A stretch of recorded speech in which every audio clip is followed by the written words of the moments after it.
Shalom, shalom, shalom. Christ asumdue enka wana no pafai.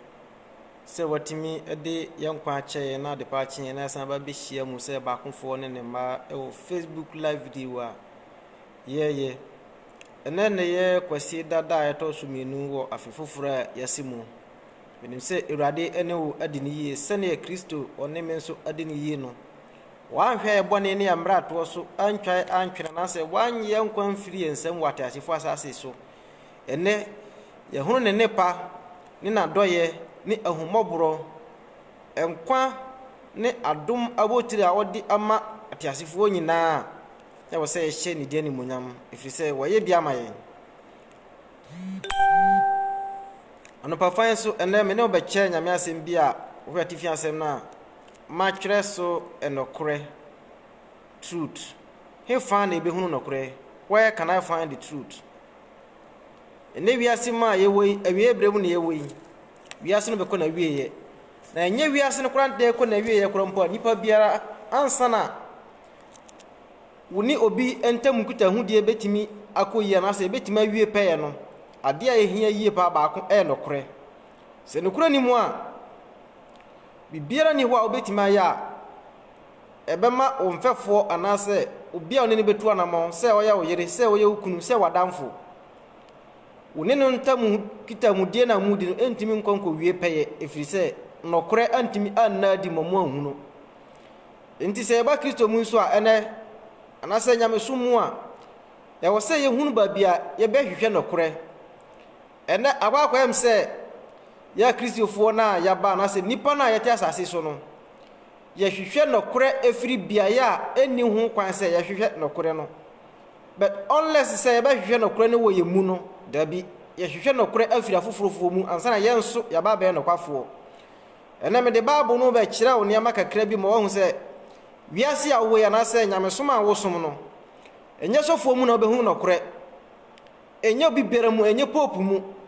ena enye agbushogu mu na obehunu nokore na nokore na nkasa ti wa mu enti se wan hwehwe mu anhunu nokore na asole bia ni asase so a anase som bia ni asase so obrempon anase otumfo bia ni asase so a obetima anya nokore afiri nanum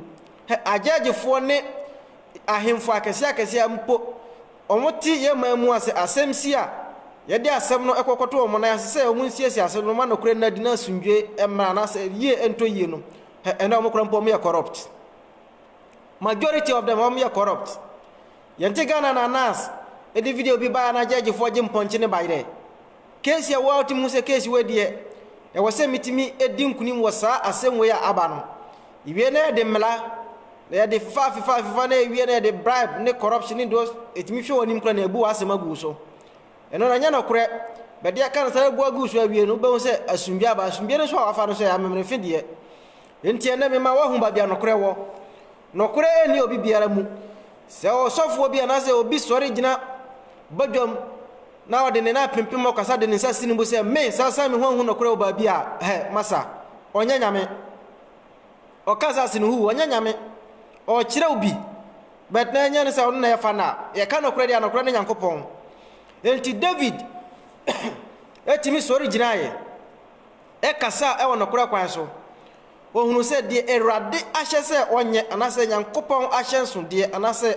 ade biara Nyankopon ahye no se onye no otimi yenti David timi sori gina e voice out kan se Awurade enhwehwe ni mu se boni bi woni mu ana ene akristofo ben anase asofo dodo mu sei ne betimi achi omu ho asi wo abisa Awurade se Awurade hwehwe mi mu na no kora nkwa na timi mu se mafom wa kwan anase maye boni bi atia wana yankenkan the book of Psalms number 26 verse number 1 to number 5 no mekenkan NLV translation or say declare me innocent David nekasa no oh Lord, for I have acted with integrity. I have trust in the Lord without wavering. Put me on trial, Lord, and cross-examine. Test my motives and my heart. For I am always aware of your unfailing love, and I have lived according to your truth. I don't spend time with liars or go along with hypocrites. I hate the gathering of those who do evil, and I refuse to join in the wicked. Send David account the book of Psalm 26 verse number 1 to 5. Osi Erade enhwehwe ni mu. Erade enhwehwe na kuma mu. Ne na adwen mu. Ni susu ye nyina Erade enhwɛ mu hwɛ.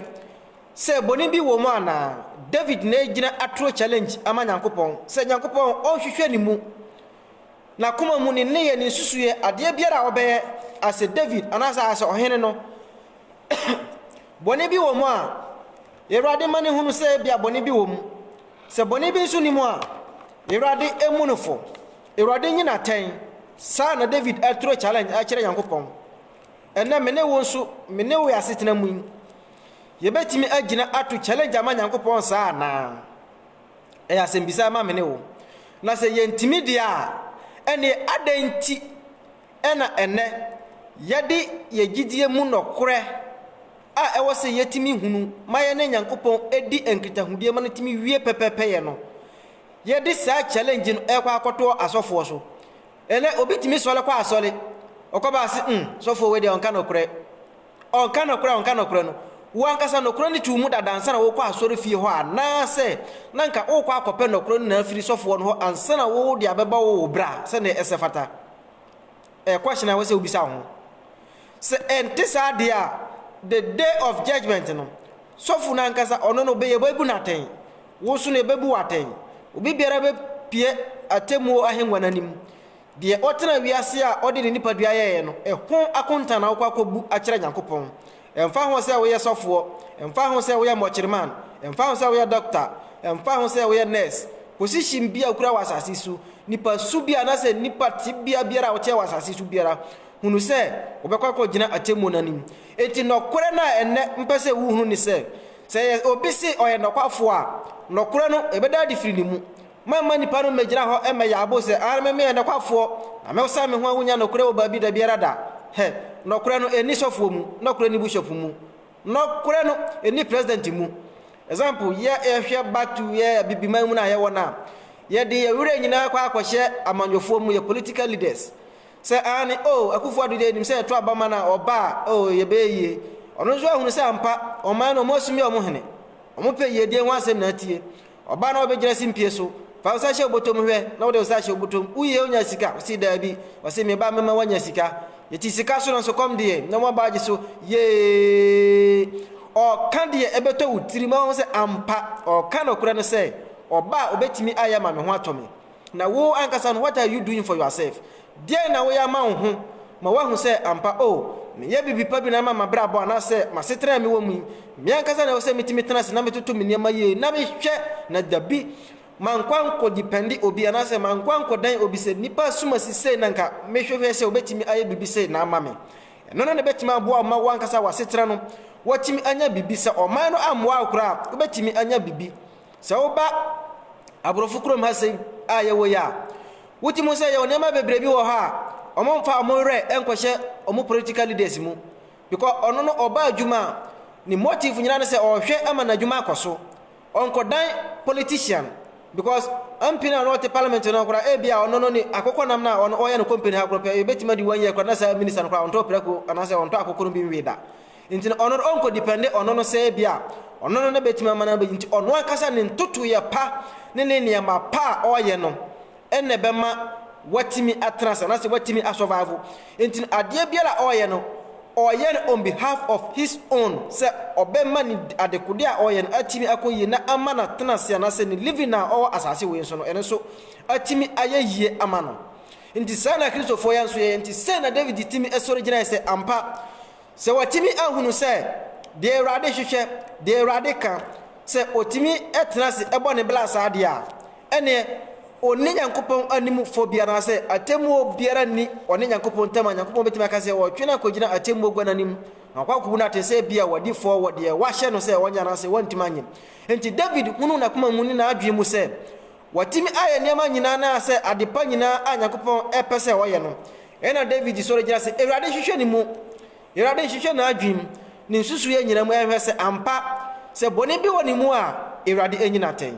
ene asembisa ema mene wo wutimi to challenge ema Nyankopɔn sei ana say wo yere kwa timi to challenge ma no say oba wo tia wade say timi to challenge ma okunu say okunu anhwehwe omu na wonfa asem bi mo sobo wadanfo ne nam otimi to challenge say ama no say wadanfo no hwehwe omu na omo sobo bi wade a wodi ho fo ana efi say wa kasa wa huni mu na wakoma mu ebuafo ntina kan the book of Proverbs na chapter 16 verse number 1 no ekro na o kan bibi say akoma mu sese nipa dia na keterema mu wa dia firi Awurade ho na nipa nyina kwan da tin wo Awurade anim na wo mosa no Awurade hu nipa nyina niye enti den no kore na abade sama Kristofo ye hwehwe no won solimu no there is no truth in the church but the truth is in you and when they assemble am pese do trim say ka no kore so for me na ye hwa so for am fa say omo the top pastors and I say top prophet am wo Ghana from nation prophet ya there's no nation prophet in Ghana because omo ho they are their stomach prophets because omo hunim dia no manyansa de sebi omo pese omo ka manipa aje omudi no eno ana omo ye manipa nyina hu say ampa omo ka no kore ene sofo etimi ehye nkom say 31st night enso ya Ghana prophet for yeni adi hunu unless 31st ansana prophet hu adi hunu we bi ti say prophet badu kobi usu bempa ne other prophet na omo keka ho na we enye 31st night ya omuni prophecy bia na prophecy ni kura mpo anya pa wanya hyawie no afei ya no beko an end na ba konkura ni ho watima for fele me kai tamata mesi wuye na owusu bempa ne prophet ba kon bi kwata mesi wu ho se menam di kan share honkom enkwase ankom she se we eno nyamfa nyankopon ho bibia eno enya no kore se wo ka kore na owu a eno enya no kore bi se bia nyame no na wo ya kire nti enam nyame so na owu ye atameso nim se Ghana na oye bia dim se na oyale yes of top se nya de se bia na oye ni kura na se na bibi ka kora woni se kura ko owu ya ache entino se wa hu se bia obi bewu na se wo she no ho nkoma eno no enya nkom hye ye ka no kura nkom hye biti se di Nehemia Daniel mo ye mutimi sore giran e o man na nim e kasa se sene o man no tie nie se ye na o man mo fom Awurade akwa akoduru enti mo nsa hwehwe Awurade titi atempon no amanya home ama mo kra se na nka ye be se asem papa bi betima da odifo bi anum na watima rebuku the nation on behalf of their sin what they are doing enye boni bia omudi ni sumase na nyankopon na wayi a kire mo wahu se wo hwe the book of Hezekiah and Hezekiel chapter 8 verse number 12 coming down to 16 now o kan say bi hwe of Hezekiel e de no fa ya kan say ani so ade hunu in Revelation ana odene na munukum na o kire na se hwe Israel fie wahu fa so bia yakuru kire emo amowiawia o se wahunu ensonoma ya draw e kan say awia ne niema bia eye abosomsom ahyenso dia na yesore saa niema no agusafo asuo no ho Israel efie ekoto wo mo sore wo mo we ene ya ni si wadi hunu a nyankopon eyi kire e kan say Hezekiel we de oyi kire Zakaria o he de oyi kire Jeremia o he de oyi kire Isaiah chapter 6 eba we ene ya nyankopon ani si wadi hunu a wode suma obi you can say I said God does not work in one way ampa yenim say nyankopon onya adwuma wo okwan ba akoso but nyankopon so no na bibia obeda na di akire oman bi no oman no nyina hunu say ampa we na ya attention na nyankopon draw attention na say na ya yema fom Awurade akwan na enye individual people say oh MPP will win 2016 52.1 na we so aka NDC 52.1 we so aka say eno no emfa nyankopon ho eno no wo ankasa na ope animunyam ama wo ho wo pese o ye bibi manipa nyina ho say oh eba mu a oye nokwafo mamu a ka say ntina mo kasa no mo aka say se eye do mo toto mo niema ye dia nyankopon ode asotwe ba so a two options obesesa anase obetiram masa adena ato aso ayewo sei na nyankopon no kredie no etie nti sei na nyankopon timi kasa kire oman bi e wono kura kwan a ye hwehwe sei nka asofo na se empanyimfo no entimi enka no sei enkire sei ya nkasa ye ntenase na ye hwehwe no kura no emfiri ya nkasa yemu na enye omumu omo no omo ya kire fo sei emran anase asem na omo de ato amaye no because ene sofo bia ugina ti say Lewi intina o kan the book of ya can say Ephesians chapter Leviticus 6 verse 13 now say Lewi fo mon kwaso na mon hwe nyankopon jano man enere wo altar ne so they should keep the fire burning until you say the word of God is the fire ndene ka say the God is consuming fire no Nyankopɔn oye oja a ehye ade enti sɛ oba Malachi chapter 2 na okasa bibi about ɔse Malachi 2:7 na ɔse asɔfo ɛsɛ wano kora nimdeɛ Nyankopɔn apam no ɛwɔ sɛ yehunu wɔ wanum Nyankopɔn ɛmra nsɛm no Lewi apam no na ɛwɔ sɛ utimi kora na Lewi apam no yɛ de badeɛ wɔde apam ma Lewi sɛ Lewi enya ɔman no akyerɛkyerɛfoɔ wɔ nyame ɛmra ne Nyankopɔn anumu asɛm ho ɔmo fa kyerɛkyerɛ Israel ɛma nyina sɛ ɛna Awurade ɔkasa ma Lewi enti no sɛ bibi ɛna yaba be Lewi dia yaba be gyina hɔ sɛ teacher fo na sɛ akyerɛkyerɛfoɔ teacher ni a ogina blackboard anim na ɔkyerɛ teacher ni na sɛ ɔkyerɛ school ni adeɛ owi a ɔexpect sɛ akwala no bɛkɔ akɔtwerɛ exams na wɔtwa ɛna bema yɛ ho teacher ni no modembɔ na yɛ sɛ ho school ni no so modembɔ a no so yɛ wɔ so akɔbɔ no wɔ school mu ansa na promotion bi atimi aba ama school ni no abɔde bi ansa na watimi agye na dabi so no so watimi aba abegyina ayɛ sɛ panyimpa bi no no so watimi akyerɛ adeɛ because yɛ kyerɛ no ma ne hunu yɛ saa na ɛteɛ enti ɛne kwa sɛ wɔyɛ sɔfo a wotimi tena waka sɛ ane me nkwa na wo sɛ yɛtimi hunu no kore wɔ me mu me na metimi agyina akasa without me no church member kora akasa kora ɛnyɛ no kore ɛni obia mu no kore ewo wan kasa mu enti hwehwɛ no kro ne ewo mu ma me fa nkɔ the book of John chapter 8 verse number 32 ma me nkyerɛ ade bi wɔ hɔ first ansa na no kro na me kasa no kro enti obi biere mu na no kro ti yan kasa yɛ mu no watime hu na wagye adi no kro no eni nipa bia mu wo sɛ na yɛtime yɛ hɔ ayɛ ho ɛka no me a mete ha me kasa yi me wode me di ho fo enti de me di ho fo me a ma adwe mu na mahuni mu ena be yi me fo sɛ oh bia Douglas de wayɛ yi de wadi ho fo enti da bia me no ɛwɔ ma adwe me timi dwene ho sɛ ampa ade we ma di ho fo ɛno no me nkɔ tena ase nkɔ to kwahyin bi nkɔ ma sɔfo bi anase panyini bi ma ne mɛkyerɛ me na adwe anase ninim de kakra ɔno so ɔwɔ na dabi mahunu sɛ ampa ɔno na no kore no wani mu ɛne yɛtimi de aha wo de ko bisa sɔfo bi kwahyin sɛ situation na nipa no wɔ mu no sɛ sɔfo no kasa na sɛ sɔfo no ampointe saa nipa no situation na ɔwɔ mu na so no so na ne gye ho saa obu sɔfo no sɛ sɔfo no nakwafo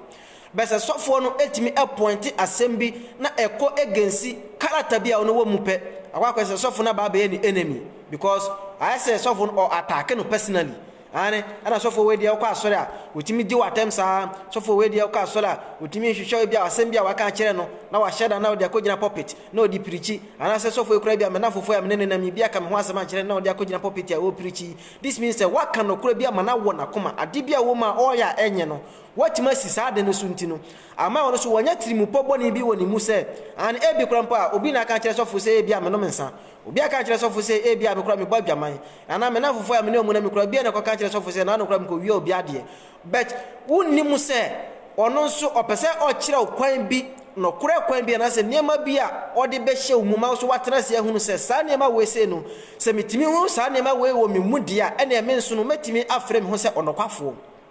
sana nipa ɛwɔ sɛ utimi tena ase na wankasa na woyɛ self cross examination na hunu sɛ bibiara ne mu a wodi ho fɔ ana sɛ bibiara eni mu a aka sɛ saa de we nko ade ama medi fɔ wɔ Nyankopɔn ni mu a wo so obetimi afrɛ ho sɛ woyɛ nokwafo enti ma menka the book of John chapter 8 verse number 32 no na yɛhwɛ bibi ɔsɛ Jesus speak about God through children Nyankopɔn ɛkasa fa Yesu kasa fa Nyankopɔn ɛnokora ɛma no ho ɔsɛ Jesus said to the people who believe in him Yesu kasa kyerɛ enkrofo ko sɛ de ogini die no you are truly my disciples na moyɛ masuafo ampa if you remain faithful to my teachings sɛ mudi nokora ɛma me kyerɛkyerɛ and you will know the truth wobɛhu nokora no and the truth will set you free na nokora no ba ma wade wo ho but we are descendants of Abraham they say we have never slaves to anyone what do you mean you will be set free asembisa na Israel for the wa mo say ya Abraham ma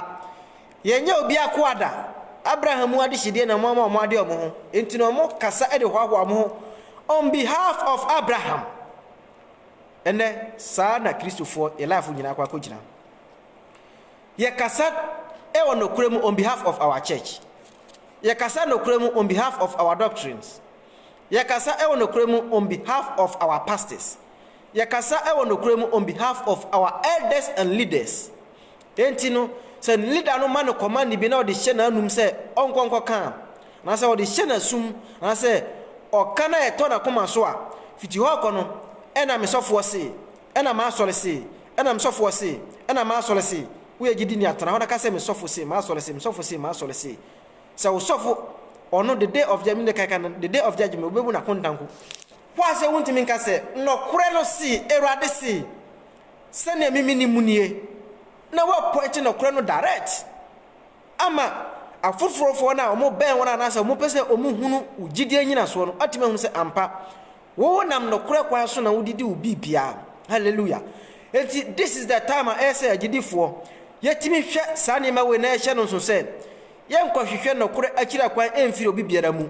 na mom yankasa ye dada setena a yetimu no ya na mom tuo biara ye betuo ade biara ye bɛne wasase su biara no ana sɛ ye ne Nyankopɔn entamu nkuta hudie no nso no e wo sɛ yetimi ma no kure edadi e wo mama Nyankopɔn hunu sɛ ampa mama no kure adadi wo ana sɛ makoa we ya ogyina manimu die no kure adadi wo ni mu nti mi kanea no atɔ ne so ba bia obedru bia okasa nipa be hu se wo ye obi a wo nefe defe wa no ye ka no kra ye nefe ya no ma men ka se min kire wo the painful truth ewo hoyi e better than the sweet lie because obi ka no kra kire wa no kron e be ye o ya sa se adentina nipa no etimi voice out e kan some way direct e kire me but se or the confess some ways bi na or address anase or address topic na anase statement na wo de bra no ho a eya wani timeji say bia 1 point asem no dalet anka asem na say one mo asem no mana nwo wa komanti no wa transfer nipa say oye nokwafo enne se nipa menu nya asem de ogini hu de no say odi for pa enso nipa na otra wa oka asem no so hwe na say o consider de wadi for no na de bem de komana obebu nipa na oka asem no say nipa na nokwafo but ujiri say nipa na nokwafo na ono nso a obu bema ono so ojidiri woni mu say nokwafo we ene no kura e wose hwehwe akira kwan se wankasa dikaya wo self examination na wankasa throw ho challenge e ma wiase throw ho challenge ba Nyankopon throw ho challenge ma nipa nyina se nipa nyina e mo sobo Samuel etimi gira Israel nim se Israel for e mo no sobo se de na waya tia Israel ana se de na waya tia oman no de na waya tia ohene biem na Israel for ba ne ncha ba be bo no sobo enti Samuel timi gira throw challenge Emma Israel se na Israel for se mo bɔ me so bo de ane mo fa mo so bo ade no mo me se bia maje obi se mo biribia na otoma Israel o mo se da bi maje obi ada se krumu o se da bi maje obi na ntwi ana o mo se da bi maje obi ho dwan ana o mo se da bi this is time I was say so timi gina na throw challenge ma ne ma bi ewo wiase se ya nya no kwafo amma ya nkasa ni padua yentimi nya no kra for emma yere ya nya no kra ama nipa dua ne yakoma ne ya adwea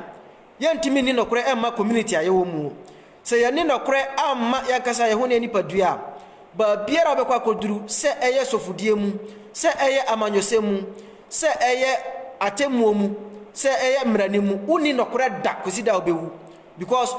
one man no kra hu no ana se no kra hu suro no ametra mu anytime anti untimi nya ahopopo bi ewo nokure asema ewo se utimi kama asumdwe eba unnim sa nyansa na nasa sa honhom ewo mu because of that no ade biara obeye no wasase su bia no obehu se obeye de be benefit wo ene omo a ususu se omo no nso no opese wo ne omo echo like that anasa omo opese omo follow opese unya population bi na omo hyawase enti obeye niema bia sa nkrofo no omo betimi agi wodi na omo adaso ade wachi anase waye omuso panyini se na ebe ya asafo no omo ntwe mu ho emfiri wonayase enkro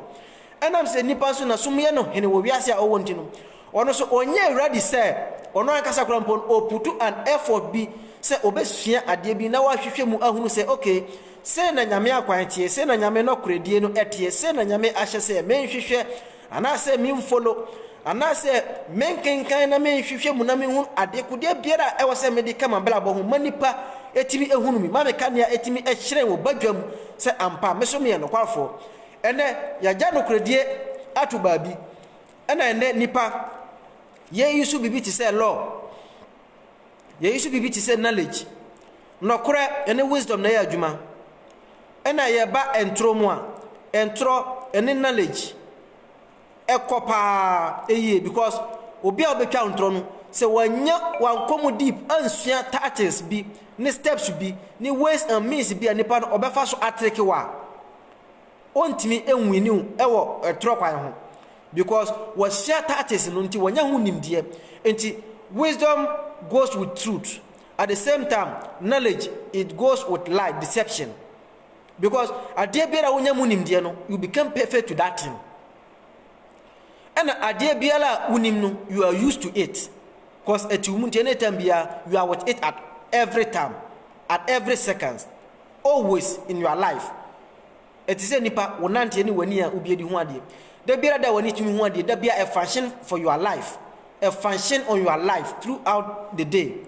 Even anajo kura oda na uti wani ya uti mu say wani no e kire ba bia e wo say wo kokje nso ana say ba bia e wo say wo kofa cap ko bu nsuo no nti ene no ene uti so you are used to it e working wa adwen nyina together but knowledge na wanya e wo lies ana say deception ana say e toro ho no de usua ho nimde ankasa nti bire bi no say obi e buisa wo question bi a e no kura question a hono man direct answer no so gina no kura kwa no so hono wo ba be apply your knowledge e bata tro ho na wo de amani pa no muaye endire wo say ye hwehwe ye mu nowadays na ehunu say ena aka e wo ya brabom ana say adamontuo be na aka wo say yetimi etuo na ye nsa timi kan de wo say yenso ye nsa etimi kan na ye hunu say ampa de e wo say yetimi hwehwe ana say de wo say etimi wie peye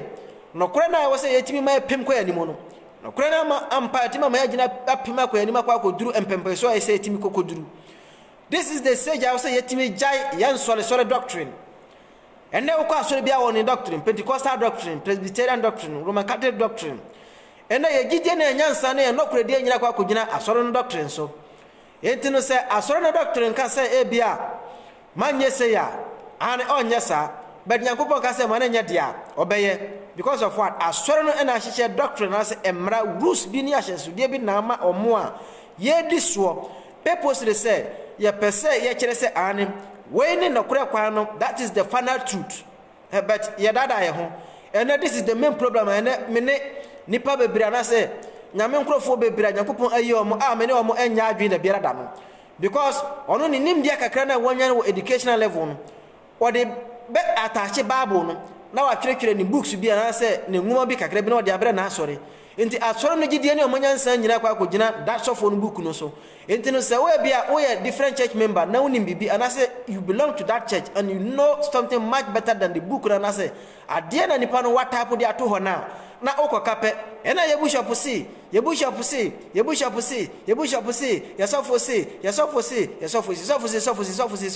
enti we are remaining as we are. There's no improvement in our life. Hwi ni abrabom yenya adefoforo bia ewa ya brabom pumtuo mu na se ye Kristo sumo na montuo ejina ye sofo se ye bishop se no so da we remain as we are still under that you can say mental slavery no because every leader bia awasuru bia no before say obetimi amani pa no atimi atrane na yaso e wo se otimi nwini waya de obetimi dia nwini ni pa na adwen ansa na watimi akapcha ni pa no masa ni pa no so aba benya interest wonim se ono ne nnokwafo enne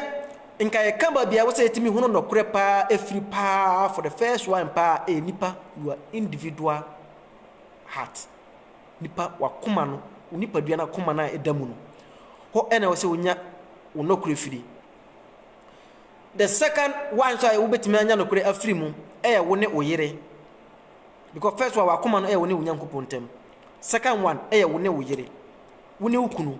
sai ene ukunu hu wakoma sifa enti ugidi se oyere ebetimi aja opemu ama se bia koba bia ope bia na san bra abla ba no kra onwene se ebia mekunu betimi aya ade wo se wo machi ana se be ma no so nwene se ba we kra betimi aya ade wo se wo machi ana eno no so between wo ne ukunu no kra etoso mienu environment ya utimu ade biara public wine ana se ade biara onim se enya wo dia na belong to the community kwa be so na fa so kra maintain sa ade no da bia me ba mka se ya Africa kurampo ya Christopher kra ni no kra kurampo kra ka pese na oba ha abrofu kurampo even kra ensu a eda kuromu kurampo na eda kuroma etene no kurampo bo ba aboba se kra onfa bi na wato atunso no muda but Ghana ensu kase ada Ghana e Accra ne nkura kase akase yiri fa nipa nyina Sunday morning obi kwa asoro kura utimi chichiri bola e de sheka moduru so na wahura tuma sana wakwa fie se wakwa asoro dem se wakwa akosom nyame wasa kwa kujira se wo ye no kore Kristo ni. Look at you, examine your heart. Hwehwe wadwim no wakoma mu hunu se bro no a utimi unni fo kura mpo ema environment na ana se wo ne wo yiri nkita hudie mu kura unni fo na kampese aba beduru wakoma mu wo ne Nyankopɔn ntam na fe wasan agya wakasa nipa dua ato ho afi na wasan simu pan kwa akota na so fie se me kwa akopɛ na kura firi sofo wanu. You are deceiving yourself. Wona wodada ho nti e wo se wankasa utimi tenase na saa ne ma 3 way: environment, your marriage relationship, and your relationship between God. Utimi hunu these 3 steps no kure a eda woni bia entamu en na obetimi agira ho a voice out I bold enough akase ampa we no kwafo say at this time Christopher say etimi gina na etimi ekasa a voice out ba ne Bible ntin say ampa yerade hwehwe emu ya yiremu ne environment ya yetimu no atimi abuye no kwafo say ampa nipa suma sidie hwe ni mu a eno na bema watimi ade ho na waye odefo eno sa na Christo na all refer to the Israelites. Say they shouldn't blame themselves. Say others say we are descendant of Abraham. So they blame me who say and we are suffer no. Hey, me Osami won yana kuro bia. Me Osami wa suffer no yana me. Who are you to praise yourself to the church that if somebody goes beyond you, he can't find the truth? You are lying. You are deceiving the people. Tell them they should find the truth within themselves, not in you. And to me, enemy who no kuro bia was suffer bia mu. Yes, me interest in suffer bia mu. I'm part of them. I'm part of that kind of suffer kuonu. Yes. I'm part of them. O chire me neye be se o ka se wo no kure wo mu de ejina wo ne Onyankopɔn ntam enye wo na baba ka chire me enti mama obi magira me voice kan chire se me no kwafo trodo 100% masa ne no kure na wodie no se o ye no kwafo a ne ya obeda na di a chire wo no be mo se nipa no kwafo e na ye nipa na nkasa nso no me ma ye nso kakra ye cause of our deception. And only nipa bi betu anamon obisa question point no man answer point pe onyini because nokora na waka kire no kwa obedwene ho sa to the sense say ndi nokora answer asema bisa nipa asema si waka no yi but onyaka unhu say na wo de nya brush polish asem no ho kakra bi na fafa some ways bi ma asem no waka kakra mano a say na oboni tirim ko. This is how we can be foolish people to our neighbors. Say ne betima ya jimfo amanipa because yankasa yem pen okra semtien because yanam say the nokron eyade bia eya because truth is very very painful. Nti onya ka asem na aye o ya na fio oni interest woni mu biem on trust no because we are voicing the truth out. Nti ye ankasa no ye individuals no fancy bia ye under some people yankasa no sa na epepe sa na ye hwehwe ye penny too much. Sinipa be dada he enti na sofo no a omo wa Ghana no omo 31st night enkomhye no e pick one by one e be sha se afiri usu bempa ho e wi aje ko wi baduku bi so ne omo am keka ho omo ni ma na soso kwa omo hu hwe se ga omo ni ma de wa na omo ni ma si soso no usu bempa de wa na ni ma si soso hunu bibia ana se anima kese ne hunu ade a enka apenkensi man ka bofo bia ni wi se obeku no nka bofo bia ni wi se obeku no apenkensi ma da nso apenkensi man ani akese nyina nso yeku no ani ma kese hunu hwe mo fa mani ma kese na adam ana say social media bia omonya platform wo so omotimanya share ne like ne followers mo no nkire say bia omo na enokwa for Ghana me say this is the time of your Christopher yetimiti ne ma bia sekura wa nke be ja asore kwa som nyame ma yame ahira ye se nke betima trase adi nokura ma ye ho adi nokura ma ye ne nya Yankopɔn ntamu a nka ye nkwa asore kwa Yankopɔn be hira ye enya asore kwa Yankopɔn be hira wo Yankopɔn on hira wo asore dan mu obi betra asore fie ne nkwa na nyina wu abakɔ bonsanjam obehye kwa interest nka betra si adi nokura ama ye ho ye ne Yankopɔn ntam ye environment ya nyame nka da bia Yankopɔn ba visit ye always. Garden of Eden, Garden of Eden, that there's no worship center in Garden of Eden. In the Bible, your children will be a worship center with Garden of Eden true. Dabi Obo to Eden true, no Jamu Pema. Dear, why shall almost a mundis one, not umudis one. Tina Yankopɔn to me Baba visit you. Direct. nti ne bro no ayetimu se etimi eja ye pemu se ebedi no kra ma Nyankopon se de Nyankopon ka se me yenya no se etimi edi so se yenya Nyankopon una mafu kwa nso kra Nyankopon ba visit Samson ma me ne papa enya afuom na Nyankopon visit yo ono mu ne worship center enya so da Nyankopon visit yo Jeremiah mu nyina Nyankopon kasa kire mu wo wura mu John the Revelator enya padmo na ala ne so na Nyankopon kasa kire no o ya so dem enne ye de ya dwi nyina kwa akɔhye asɔre kromu sɛ yes sɛ me kwa asɔre dia ene ebe hu sɛ me no kura Kristo ni sɛ kwase da so na sɛ man kwa asɔre dia me sɔfo kura bɛka sɛ me nya no kwafo but bibi ha me amantima ma asɔre kura na wa film ka kyerɛ sɛ bia bibi we sɛ ntina amantima ma asɔre ane ena wonim sɛ wo sɛ wo de wo wura de Nyankopon kane what is the meaning of love your God first me ne me Nyankopon me nkuta hudi sɛ na etie na ma asɔre da mu kro ene ye hwɛ nipa their appearance to the church, their appearance towards the church, but not their heart contribution, not their spiritual contribution to the environment and to the people and even to the church, and their genuine relationship between them and God. But always, we want to gather the people to come to church so that they will be under us.